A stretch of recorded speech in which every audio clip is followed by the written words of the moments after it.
is the stakeholders time. And I'm going to be the first to talk to you about the specific study area of Stylianou and Psaras Valley in the southern part of Crete. It's the area actually I've grown up and I cultivate currently. And I have experienced during my lifetime the phenomenon that you are all studying and trying to present the solutions to this ongoing process of desertification and soil erosion. So, this is the area. You can see bordering with blue line. Psaras. Some speakers have spoken about this area. It's predominantly an area of oil groups nowadays. It used to be an area of grain cultivation in the past, until the 70s perhaps. And the southern part is the Stylianou mountain range, which is currently used for grazing. There are some important things that we should consider, like the whole area is divided into 4 municipalities, which is one of the reasons that makes any measures, the implementation of any measures, a bit more difficult. I mean, it's a bit more difficult, the coordination and implementation of horizontal measures. But my colleagues will speak further down about these issues. Most of the area is protected under the Habitats Directive due to the presence of birds of prey. I'm talking about mainly the Stylianou mountain range. As I said, Psaras is a cultivated ecosystem and Stylianou is a dryland ecosystem. The population is about 43,000 people. There has been a halt to the trend of internal and external migration of people. Many people have moved to the urban centers of Stylianou and Athens and abroad in the decades of 60s and 70s. There was a halt of that trend around the beginning of 80s, and recently we have an influx of immigrants since the early 90s, especially from the Balkans and Eastern Europe, and nowadays from Asia. Those are the people that are now mostly working and supporting agricultural activities. Now,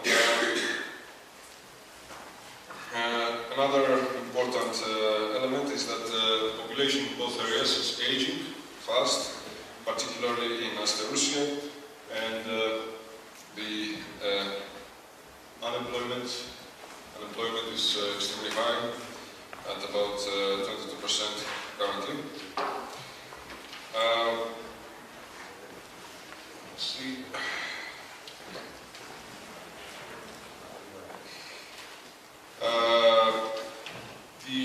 Since the 80s, due to subsidies and the common agricultural policies, income has increased in general in the whole area, but still it's not sufficient, perhaps, for the permanence of the population and the invitation of people from the urban centers to come back and take over these traditional activities. Just to finish with my part,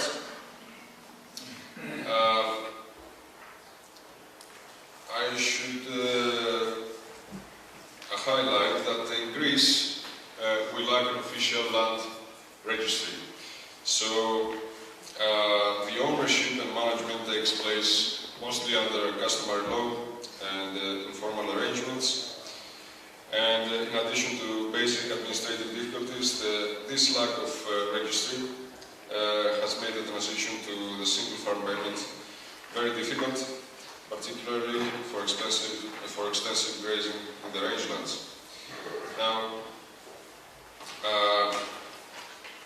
to finish my part, actually, I should describe the biggest problems concerning land erosion and degradation. There is extensive soil erosion, especially in the Stylianou mountain range, which is actually an area which has shallow soils compared to the Psaras Valley. There's also groundwater pollution and water stress, and also seasonal water scarcity.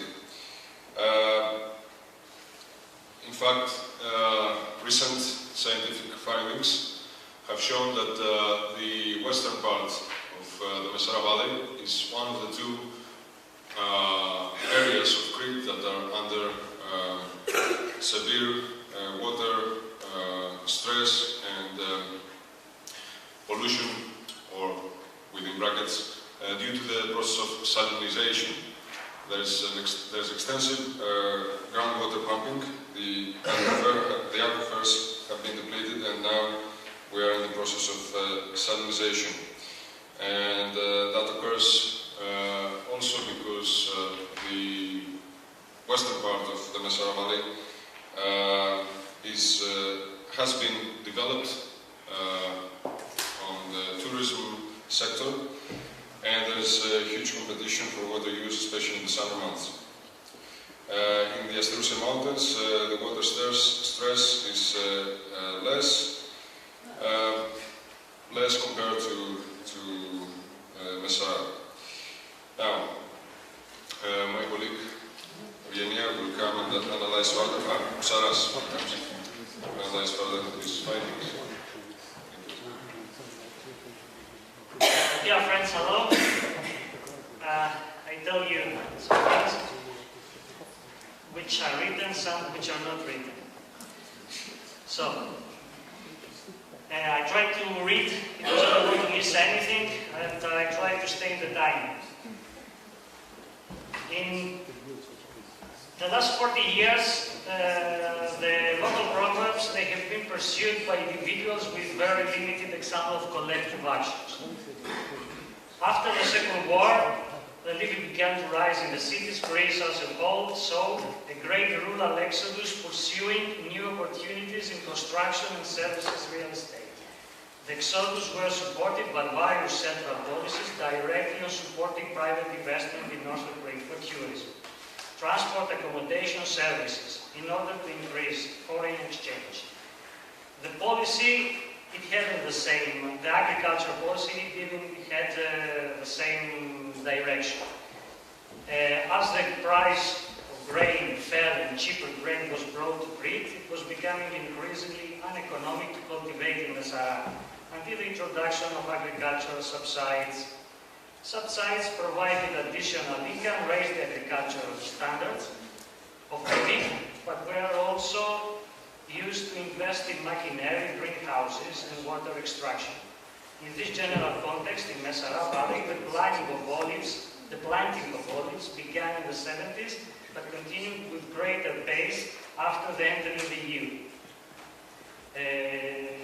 Crops, and at the time olive prices were rather high. The olive tree needs much less care.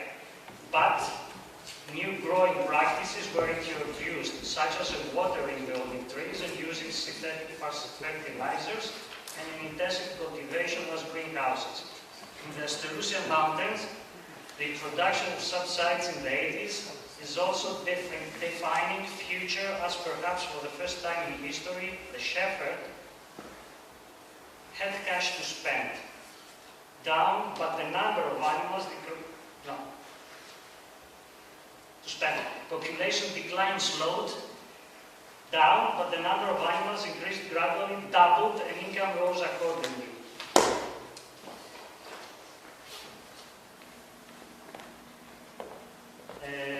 After the 1980, the population established that there has been a small increase in educational level. but it was very difficult to keep university graduates. And of course, dedicated training for farmers does not exist. After the 90s has been also an influx of immigrants. The productive links between the two sides are now much weaker. Transhumance of Asterousia flocks in the Messara Valley has almost disappeared. And formerly abundant Messara grain and fodder has been replaced by imported feed. In both sides, traditional social organization through family ties and patronage has changed in quality to adapt to the system of sub-side distribution. The same network system has also been and still is used by political parties for political control. Corruption, clientelism, decline in trust among farmers and also between farmers and institutions. Agricultural cooperatives became less productive organization and more active in sub-site allocation. Food processing facilities have been very few and most producers have to sell in bulk and quite far away. For the Stylianou mountains, unintended consequences have been more severe and had a more direct impact on desertification. The doubling of the number of animals led to loss of soil and plant biomass, and to some extent of all the grazing management practices.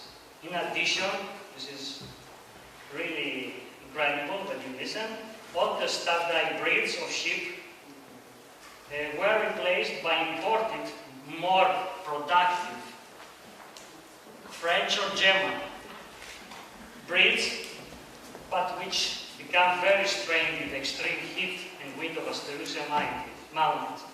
This was okay as long as the shepherd had cash to spend for medicine and extra feed. There is a little no technical advice, of course, through public agricultural extension officers. Advice is mainly provided by commercial agricultural suppliers, leading to further adoption of unsustainable practices. Conflict of interest. On a more positive note, since the 90s, it has been some attempts for leader programs. Also, the cultural identity and pride of the shepherds continues to be very strong. There is also a growth of tourism along the coast. I would like to tell you that you have heard many key words that you listen also to some other areas, like conflict, like regulatory plan. You have to know that when you listen these words to Crete are in the worst version that you can imagine for 2014 in Europe. When we say we don't have regulatory plan, we don't have. Each one can build, hunt, be agriculture, farmer in the same area. And then the one shoot the other. When we say that we don't have properties register or catasto, we don't have the same time that properties since hundreds of years are not recognized because they don't have the titles. They have the titles of the Ottoman Empire. And entire villages are fighting for a meter of land is allowed that those properties are confiscated for big investments. Conflict. The Natura areas, they don't have administration plans. The same time that shepherds are not allowed to build their farm and are arrested, they see in front of the same area huge roads built up on the mountains to bring renewable energies or antennas for mobile phones. But they cannot build a farm. The water. For the water, I tell you that we have to reduce our public debt. We had the new reform about the local administration, which four former municipalities joined in one. We have the mountain municipalities, the valley, and the coast. Of course, the mountain, each one has the same civilization in the mountain, the same in the valley. They have relations between them, culture between them. How did the state did the new municipalities? Instead to make it horizontal, join common people, did it vertically. Mountain, valley, and coast in the same municipality. Municipalities which own water, they don't care about to preserve water anymore because the income goes to the valley. Where is the municipality, the capital of the municipality? Primary sector. Feta cheese will go to the Canadians. renewable energy everywhere, new law for tourism which allows everywhere to build, even in the protected areas, extra taxes in the agricultural land, and the final shoot is the expired date of the fresh milk. They want to bring it from 3 days up to 5 and to 7. So imported milk cheaper will come to Greece, and the locals will die total. State, local authorities, international political entities, business and investors, the same people and institutions that drove us in this point now comes and tell you, you are not a good farmer or citizen. Go out, everything must be private. Forests, nature areas, archaeological sites, everything is private. They seek conflict, and we use conflict not to allow those things. Thank you.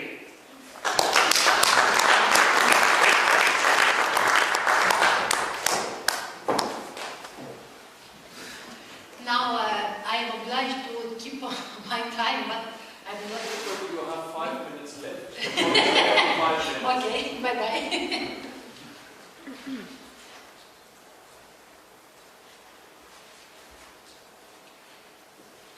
As in earlier, policies have been very important in shaping the area directly or indirectly. Horizontal policies for the administration and spatial planning policy are in place, but are often so contradictory that are impossible to implement.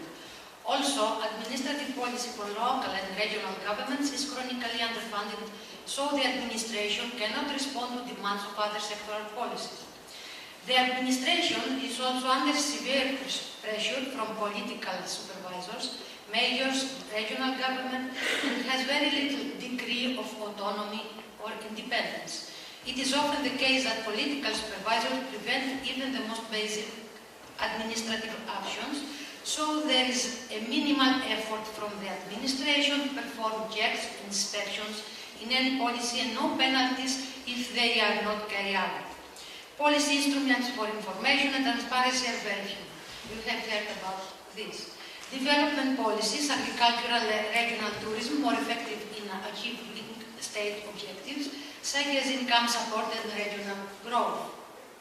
However, their effectiveness is debatable. In regional policy, for example, waste and wastewater projects remain unfinished, and most of the money is diverted to tourism investments, road construction and information society actions. In rural development, in addition to subsidies and simplified payments, there have been many modernization of agricultural holdings, but much less agri-environmental measures. Organic farming in our region does exist, but there have no programs for nitrate pollution or extensification. We must add that even though these two policies have a big budget and we have contributed to growth over the last 2 decades, and there has been much fund absorption in Crete and elsewhere, this does not mean they have been successful. The current state of agriculture in growth in Psaras is an indication. Environmental policies are in place through national provisions, but generally non-implemented. Often the national and local political elite does not see environmental policy as a helpful instrument, but as a necessary burden. The non-implementation of those policies or some of their components have very negative impacts. The Asterousia area is identified in the national plan to combat desertification and drought as being one of the country's areas in high risk.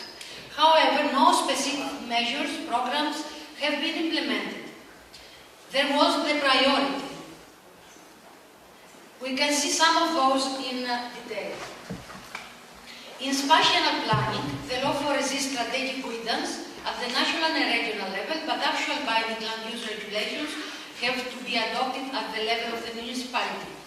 The general framework for spatial planning and sustainable development covering the whole country identifies southern Crete as an agricultural area.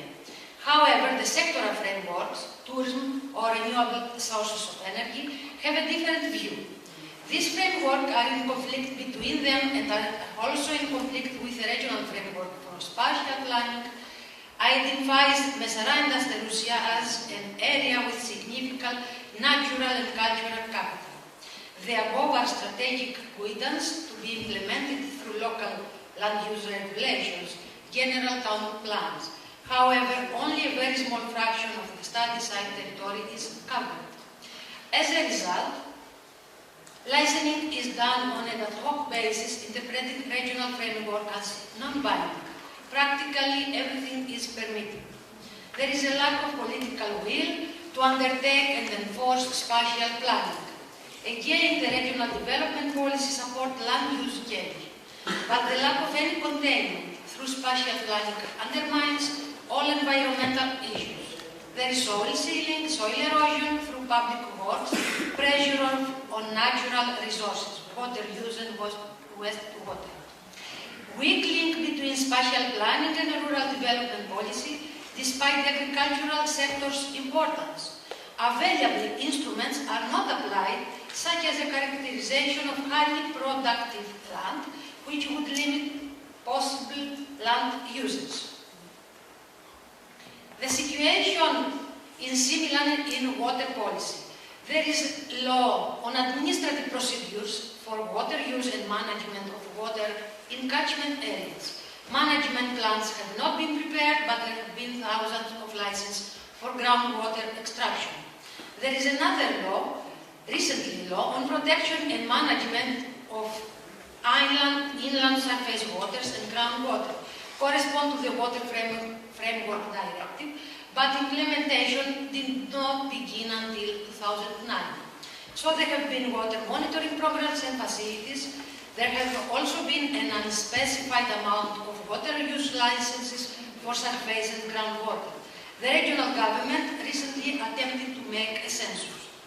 The Regional Development Fund has also financed 9 small reservoirs with a total capacity of 41 million cubic meters. However, largest 2 of them have no irrigation network.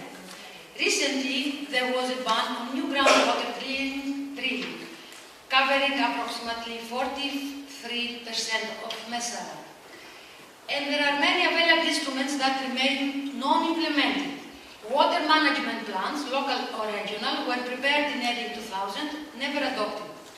At this moment, new proposals under preparation by the national government. Inspections, fines and other sanctions, data collection are very limited, as seen also in administrative policy. No nitrate pollution prevention are applied, as the national government does not consider olive growers as vulnerable. For cost recovery, payment is often not required or not collected for their agricultural use or often domestic. The results: aquifer depletion, groundwater salinization, seasonal and localized water stress and conflict during July and August, social conflict between tourism and agricultural users, social conflict between mountains and plains, water from springs, as Dimitris told us earlier. Now in biodiversity policy, practically all of the Asterousia mountain range and the coast is a part of a Natura 2000 network, as we saw earlier. There have been 2 co-financial live projects. The projects recognize that extensive grazing directly benefits the vulture's population. They also proposed various management measures and included extensive rangeland management proposals, which would provide many benefits for servants. However, none of the proposed policy measures have been formally adopted, as the basic policy instruments are not implemented. There is no management body or no local participation. There is no body to coordinate the 4 different municipalities which has influence in this region. Also, despite provisions and successive operational programs of the region of Crete, there has been no spending for biodiversity conservation. This is a lack of bottom-up demand. Local actors such as farmers or local governments do not know possible benefits of conservation and have tended to see protection as negative. There has also been a lack of top-down top-down enforcement. The national government has not really been concerned with implementation unless they are prosecuted by European Commission. As a result, biodiversity protection mainly implemented through horizontal policy, licensing authorities take zoning proposals into consideration for environmental licensing. In any case, through awareness raising, poisoning of the vulture has receded and the population has grown since the early 2000s. Lack of policy of implementation also hinders rural development measures as agri-environment, Natura, Nature 2000 payments, etc. Let's see some challenges and need for policy and further action.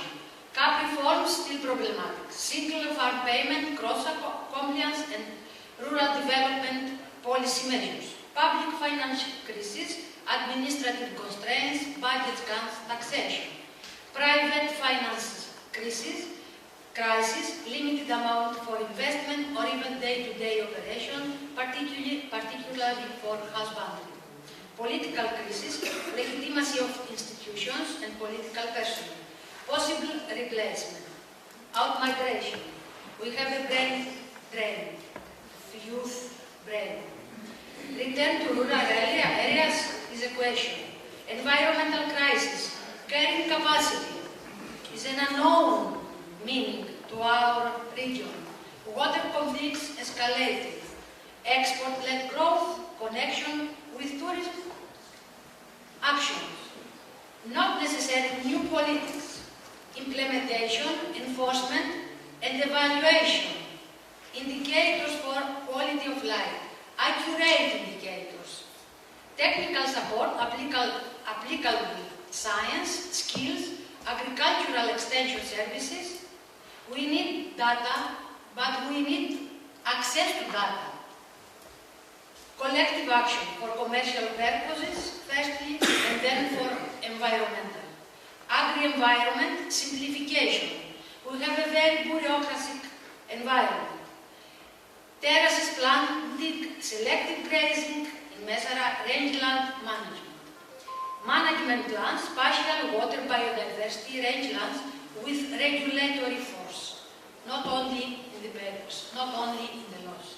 Integrated planning for Stylianou, for example, the issues of biodiversity, improving rangeland productivity with use of biomass, waste treatment, compost, etc., local varieties, cooperation of farmers with stock breeders, complementarity of agriculture and grazing, self-sufficiency, local supply chains, tourism. Tourism is a big sector, but there is a big question. We want tourists or visitors? And the big capital, the leadership. Thank you for your attention.